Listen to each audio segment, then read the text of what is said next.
আপনার বাড়িতে কেউ ক্ষতি করে রেখেছে কি করে বুঝবেন?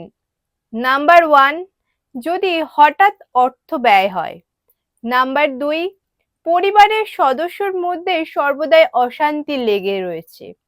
নাম্বার 3, যদি ব্যবসায় হঠাৎ লস হতে থাকে। নাম্বার 4, যদি দেখেন আপনার বাড়ির কোনো সদস্য হঠাৎই অসুস্থ হয়ে পড়েছে। এবং নাম্বার 5, সবথেকে ইম্পর্টেন্ট, এটা 100% আপনার বাড়িতে কেউ ক্ষতি করে রেখেছে বুঝবেন যদি আপনার বাড়ির তুলসী গাছের পাতা হঠাৎই দেখছেন নুয়ে গেছে বা পাতাগুলো পুড়ে গেছে, কালো হয়ে গেছে, তাহলে বুঝবেন আপনার বাড়িতে 100% কেউ ক্ষতি করে রেখেছে। প্রতিকার কি করবেন এই ক্ষতির হাত থেকে বাঁচার জন্য? অবশ্যই শনি এবং মঙ্গলবার দিন একটি পাত্রে 3টে তেজপাতা নেবেন, 3টে ফুলযুক্ত লবঙ্গ নেবেন এবং কিছুটা পরিমাণে কর্পূর নেবেন, ধূপ নেবেন, নিয়ে সেটিকে জ্বালিয়ে দিন এবং আপনার পুরো বাড়িতে ধুনো দিন।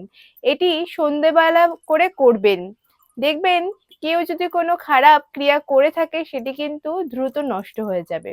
নমস্কার।